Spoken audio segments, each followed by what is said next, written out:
Good afternoon, and thank you for allowing me to speak to you today.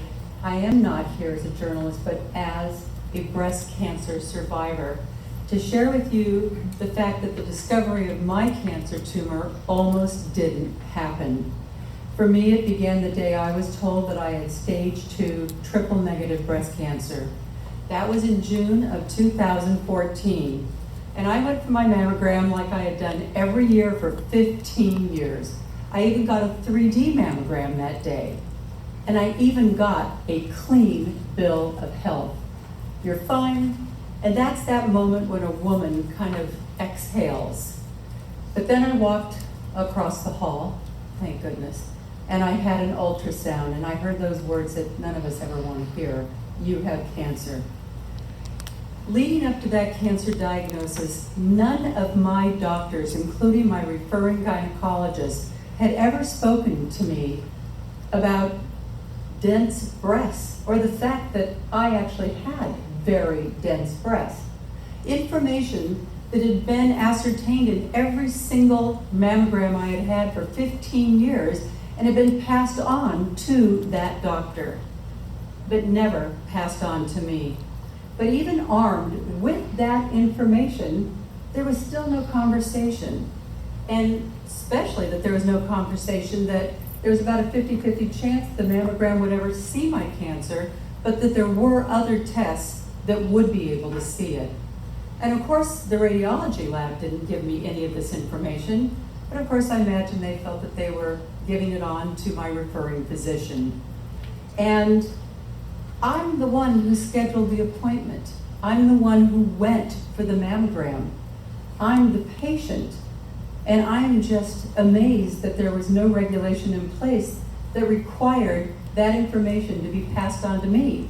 If I'd gone for a blood glucose level, they would have given me the information so that I could have taken steps in my life to lower my risk.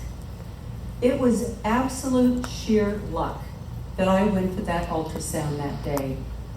Fortunately, I had been sent about 6 years previous to do an interview with a breast cancer expert about mammograms.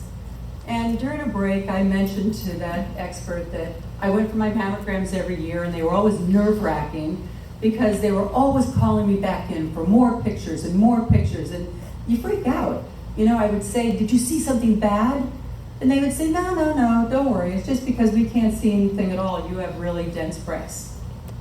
Now, I didn't know that I should make anything of that comment because no one had ever had a discussion with me about what that meant. However, the breast cancer expert was quick to say to me, "Well, if you have dense breasts, then mammograms might not ever see cancer. You also need to have an ultrasound." Well, thank God I listened to that expert that day, and I went back and I asked my gynecologist to add an ultrasound to my yearly screening, and he very quickly signed off on it, but that still didn't spark any kind of conversation about what it all meant and why I should be concerned about it. I gotta tell you, I can't help but think back to that day in June of 2014. If I had only had that mammogram, I would have walked out of there thinking that I was perfectly fine when I really had a fast-growing, aggressive cancer back at my chest wall, which means that it never would have been palpable to me. It wasn't in a position where I would have been able to feel it. Had it not been for that interview, I don't know whether I would have even been here today to give you this testimony. And I'm so thankful that we were able to find my cancer at an early enough stage that I was able to be treated. And after 16 rounds of aggressive chemo and 6 weeks of radiation and surgery, I am now cancer-free. But we all need this information. Information empowers women to be able to stay in charge of their health and to stay in front of these deadly diseases like cancer.